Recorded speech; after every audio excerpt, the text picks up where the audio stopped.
Are you listening? I mean, really listening? Take a look at your hands for a second. Feel the warmth in them. They're full of life, full of mornings you haven't even used yet. But let me tell you a truth that your youth is hiding from you. You are a time billionaire, treating your days like copper coins tossed onto the sidewalk. I'm 98 years old. I've outlived my wife, my neighbors, and even my enemies. But the truth is, I died back in 1944 in a muddy trench in France while the world was exploding around me. Before I go, and I can see the end of the road from here, I need you to stop living this comfortable lie. You think you have time. You think later is a guarantee written into the contract of your existence. It isn't. Let me tell you about Thomas. Thomas was the kind of guy who could light up a dark bunker just with a grin. In June of 1944, we were sitting in the mud, sharing a damp cigarette.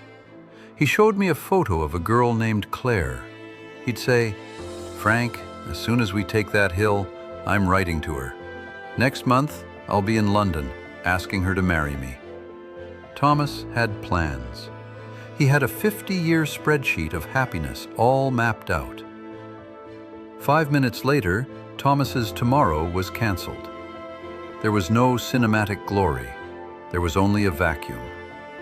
One second, he was a man with dreams of a house with white picket fences. The next, he was just silence. And what happened to his plans? They died with him in the mud. The letter to Claire was never written. The proposal never happened. The world kept spinning. His company replaced him within weeks, and a year later, he was just a name on a metal plaque that nobody visited. I look at you today, and I see Thomas. You say you'll be happy when you get that promotion. You say you'll travel once the kids are grown. You say you'll forgive your father when he finally apologizes. You are betting your now, which is the only real thing you possess, on a later that is a mirage. You are playing the most dangerous game in human history, and you are losing badly.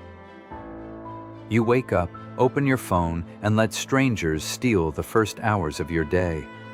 You waste your energy worrying about what people you don't even like think about you.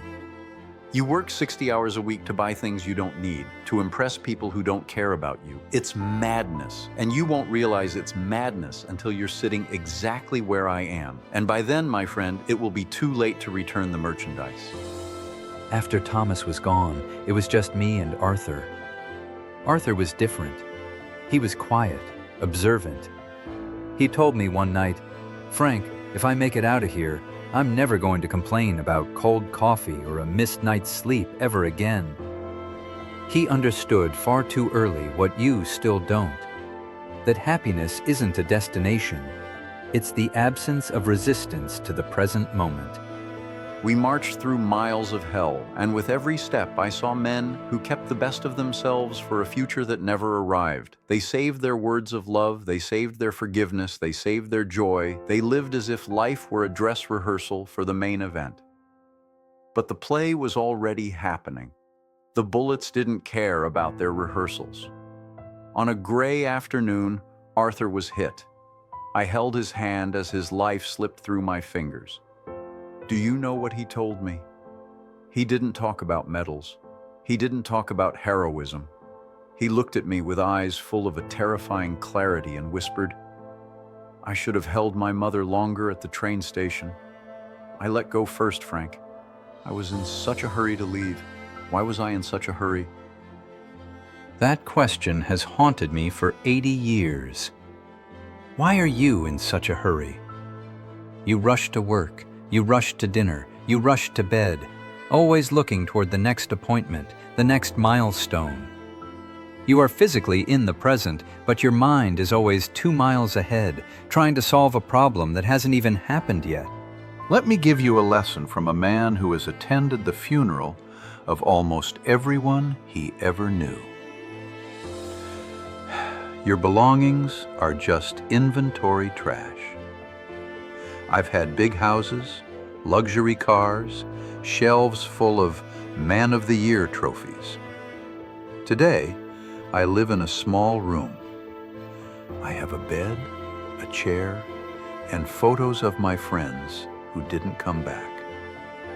And I'm telling you, with the absolute clarity of the end game, none of that matters. When you die, your children will hire a stranger to clean out your house. 90% of your treasures will end up in a dumpster. The other 10% will be sold for pennies at a yard sale. That is the fate of your materialism. Future trash. So why are you killing yourself to accumulate it? Why are you sacrificing time with your daughter, dinner with your wife, your own peace of mind, just to pay for a piece of metal that shines? Your career is not your legacy. If you drop dead right now, your job posting will be online before your obituary is printed. The company will replace you in 2 weeks. The clients will forget your name in a year. Do not worship at the altar of your work.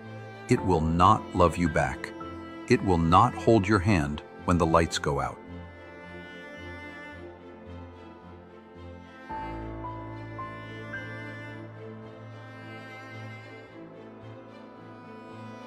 My time is running out. I can feel the cold steel against my neck. But you still have the winning ticket in your hand. You have your health, you have your breath, and you have now. My challenge to you is simple, but it will require more courage than I had in many battles. Start practicing the last time. Everything you do today, you will one day do for the last time. One day, you will pick up your child for the last time. One day, you will kiss your wife for the last time. One day, you will drink a cup of coffee and feel the warmth of the mug for the very last time. The tragedy of life isn't that it ends, it's that we only realize it was the last time once the moment has already passed. Live with that knowledge. Hold the hug for 5 seconds longer. Savor the food. Look at the sky and feel the wind. Forgive that brother, that friend, that past mistake. Not because they deserve it, but because you don't have time to carry the weight of hate in your final luggage. Hate is an expensive tenant for a house that is about to be demolished. Stop waiting for a sign. Stop waiting for when I have more money or when things quiet down. Things never quiet down. Life is a constant chaos, and the only peace you'll find is the one you build inside yourself, right now. Go outside. Call someone you love. Say what needs to be said. Don't be like Jack, who waited 5 years to start living and died on a cold, gray sidewalk. Don't be like Arthur, who regretted letting go of the hug too soon. The clock is ticking. Can you hear it? That is the sound of your life running out. Don't let it end empty. I'm tired now. Go live for me. Go live for Thomas and Arthur. Go live for yourself. Because in the end, it doesn't matter how long you lived, but how present you were while you were still here. Thank you for lending me your time, the most expensive thing you own. By simply listening to this story, you kept Thomas and Arthur alive for a few more minutes today. We are building a library here, a collection of hard truths and final lessons from those of us who have already walked the path you are just starting. Most people wait until the 11th hour to wake up. Don't be most people. If you are tired of the noise, if you want to stop sleepwalking through your existence, then join us here. Subscribe. Not for the algorithm, but for your own soul. Let's make sure that when your time comes, you won't have any regrets left to whisper.